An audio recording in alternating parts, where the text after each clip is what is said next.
Hello, everyone. Thank you for attending our presentation of our paper on churn and social contagion. I am the first author, Borbora. We apologize for not being able to present this in person because of some last minute things that kind of came up. Um, so anyways, I'm going to make the presentation for this paper. In terms of this presentation, first I'll be giving an introduction of churn and specifically how it relates to massively multiplayer online role-playing games or MMORPGs.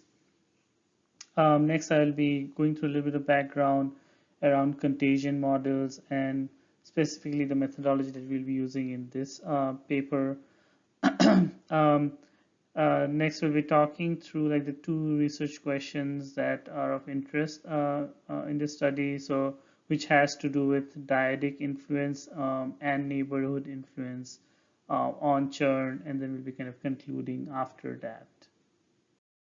In general, churn could mean the loss or disengagement of a user from a service, and this could refer to like the explicit revocation, for example, the canceling of a subscription, like for example, as it relates to telecom or banking, or it could mean a reduction in activity in the context of online platforms such as social networks, games, and discussion boards.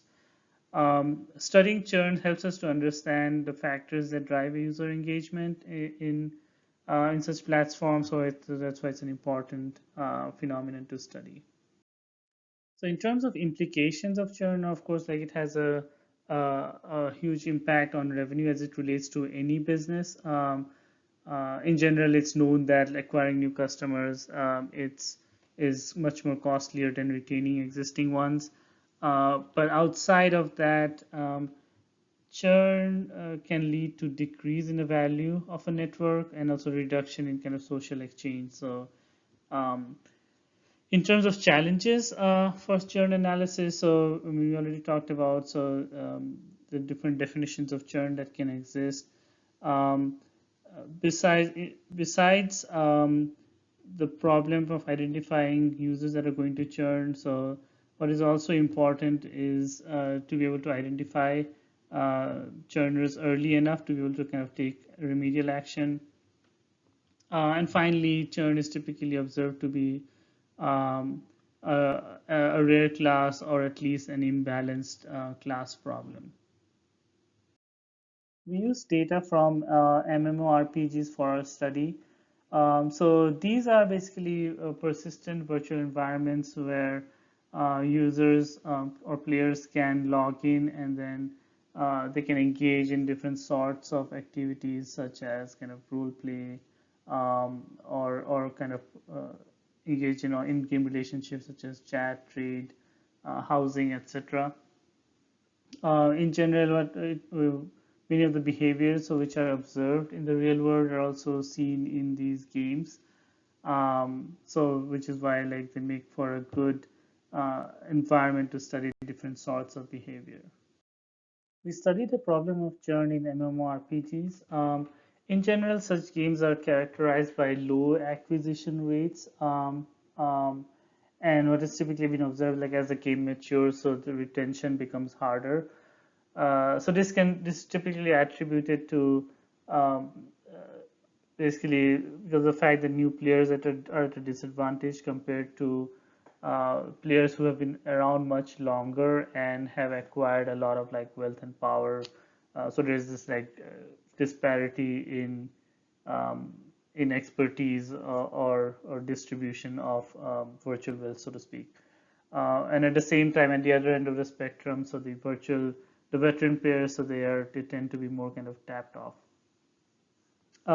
So in terms of churn itself, so it could mean player either stopping to pay for to continue the game or stopping to play altogether. We look at the social effects of player churn, or specifically, so when a player churns, what is the impact on his or her immediate neighborhood?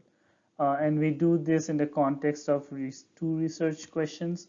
So the first has to do with like the dyadic influence, which is basically when saying that when when there are two players A and B who are neighbors, and then A churns, what is the impact of A's churn on the activity behavior of B? And we have tried to kind of illustrate that in this um, uh, diagram on the right. And then the second research question has to do with like the neighborhood influence of churn, and specifically, so if there are two players A and B who are neighbors and A churns, what is the impact of B's remaining neighbors on the activity behavior of B? So we are looking at the social influence or social effects of player churn. Now in the literature,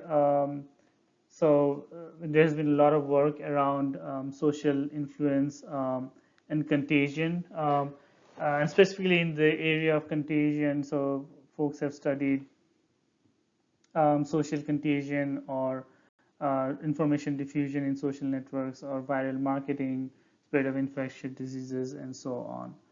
In terms of existing contagion models, so some of the popular ones are, of course, like the linear threshold model or the independent cascade model, but there have also been like more studies in the recent years.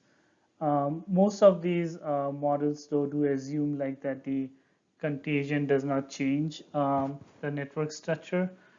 In our case, though, because we are studying churn, so inherently uh, churn means like a player leaving a system, which means like the network underlying network structure is kind of changing because of the churn behavior.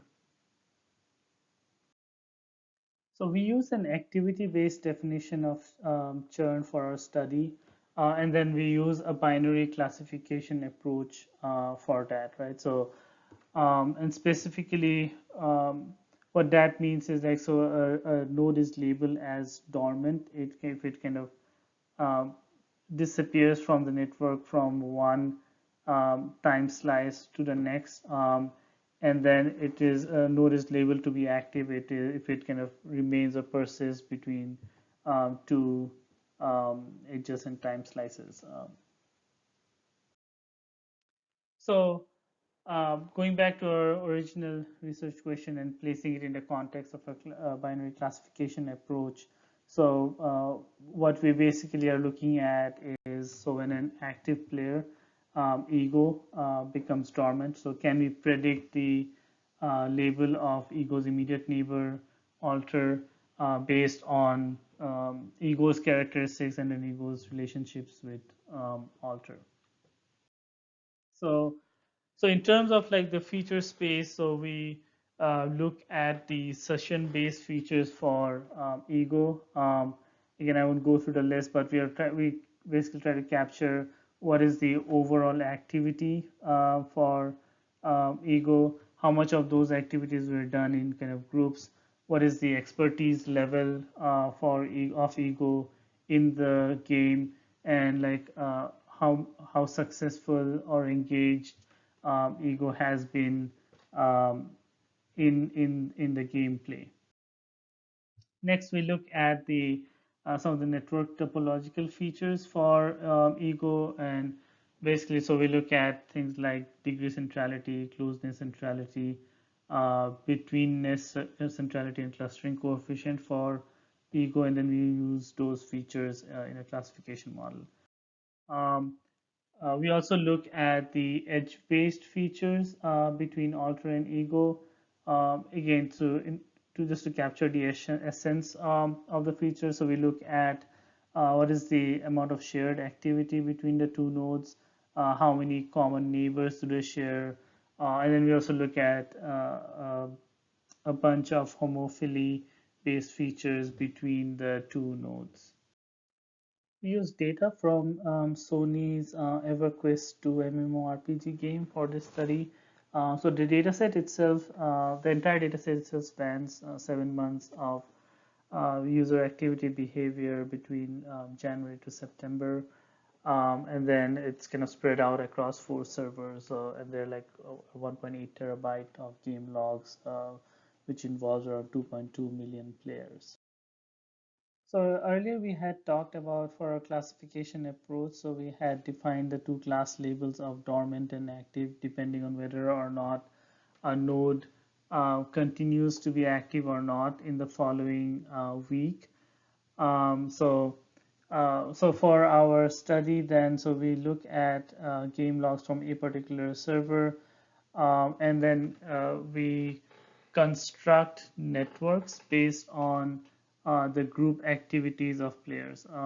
And group activities are basically activities where players, so they would kind of usually go together in groups to accomplish a task, or a quest or something like that. So the table here shows um, uh, so that weekly group network from week to week. So obviously the number on top indicates the week number, and so we're looking at 4 weeks. So one thing that we see is that going from week to week, so the number or percentage of nodes so which are remain dormant, or becomes dormant from one week to the next, is around like 20%. Um, what we also see though is like, so for those 20% of the nodes, so they only account for about 9% of the edges for that week. Um, so which is kind of disproportionately lower, right? So this would imply that nodes which become dormant have a smaller number of neighbors. So just some basic stats around the network for week 14. So there are roughly around 5,800 nodes and 35,000 edges in that network.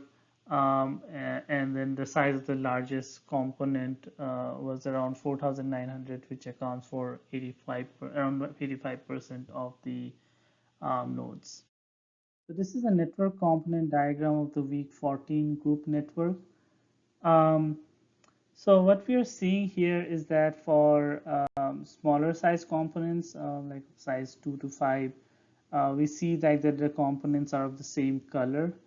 So green indicates that, so they're active nodes, and then red indicates dormant nodes. So anyway, so what we see here is that so groups are of the same color, meaning that players, so they tend to either play together or leave together, especially in kind of small groups.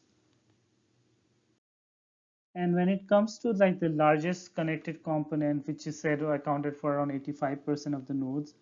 So this is a picture of that.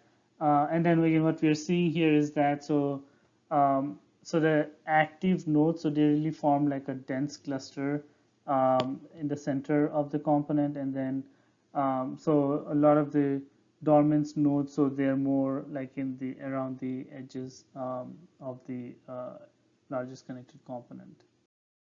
So this is illustrating the setup for our binary classification model. Again, just to reiterate, so the idea here is to kind of predict or classify um, the label for alter in the scenario where ego becomes dormant, right? So and in terms of like the distribution of the data set, so we see like so around 20% of the samples belong to like the dormant class, and then 80% belongs to the active class. So in terms of like the classification results, so again, so for our target class of dormant, so um, the the distribution is 20%. And then what we see here in this results is like, so in almost using different models and across both of the classes, so we are doing significantly better than random for both classes. So next we did a ranking of the features for the classification approach. So again, the idea here is to really understand, so what are the factors um, which influence a neighbor's activity behavior when a player leaves, right? So some of the key findings for our first features question are listed here.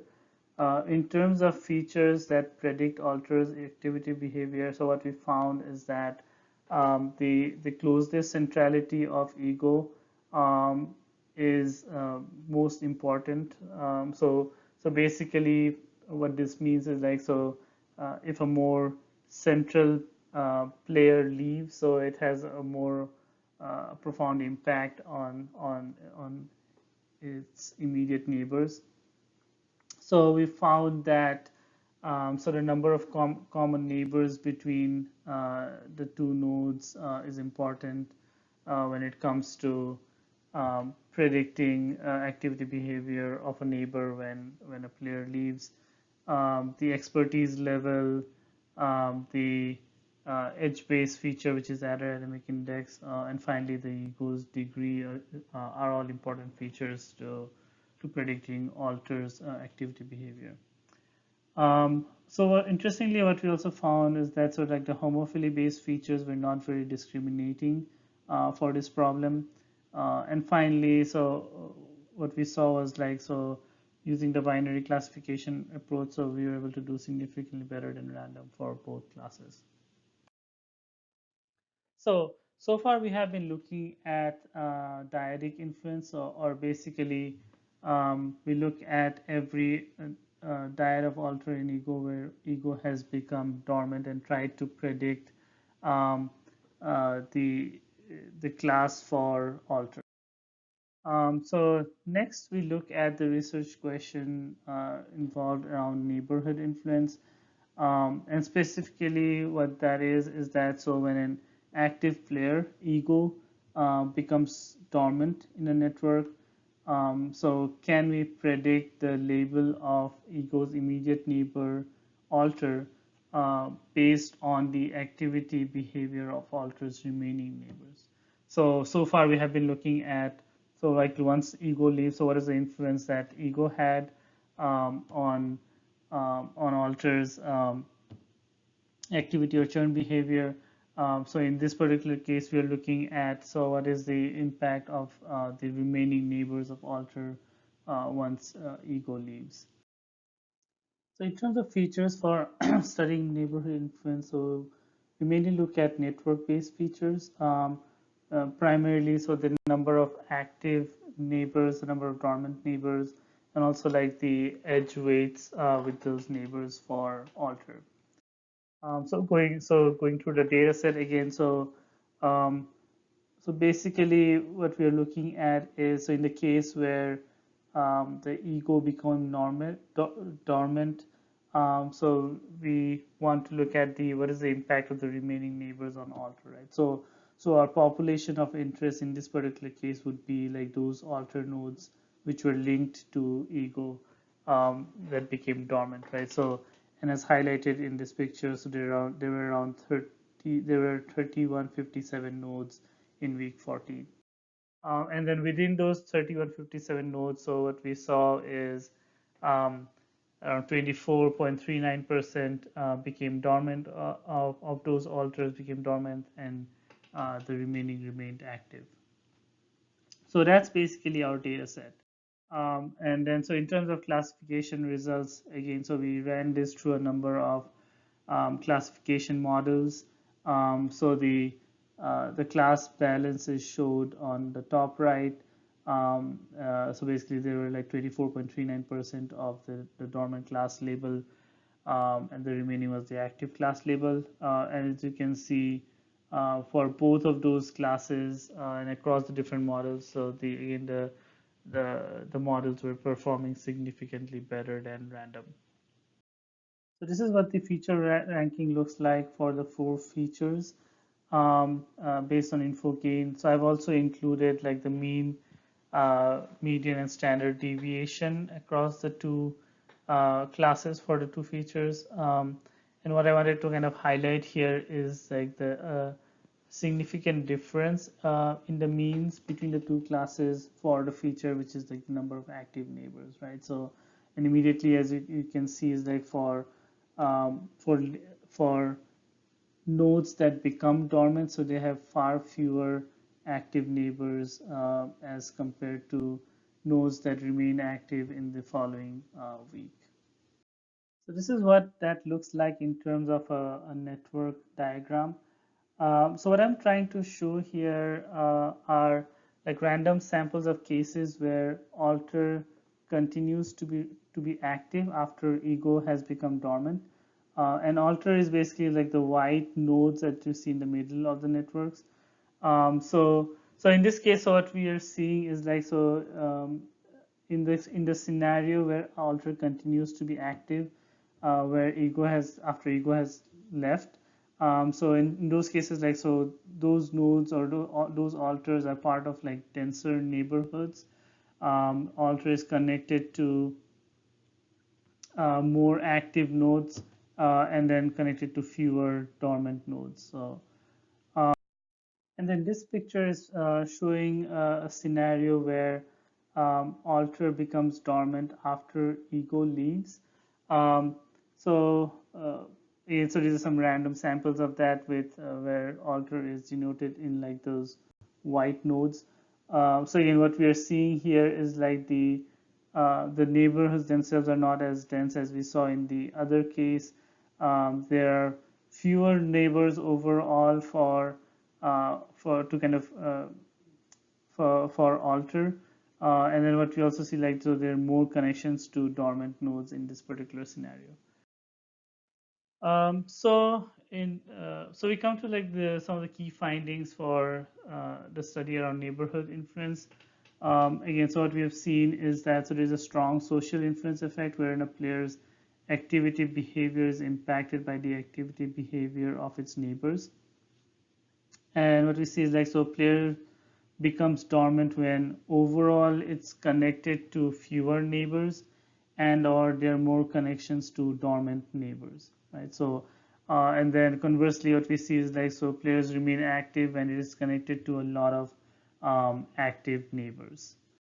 So to conclude overall, what we saw is that in terms of like dyadic influence of ego on alter, so we found that ego's prestige within the network or centrality or expertise was important, and so was the number of common neighbors that existed between ego and alter when it came to the influence of ego on alter, right? What we also found was like so homophily based features were not very important in terms of that influence. Um, in terms of neighborhood influence, what we found was so there's a strong social influence effect going on wherein a player's activity is impacted by the activity of its neighbors. So with that, I would like to conclude this presentation. Again, thank you so much for listening in. Have a good day.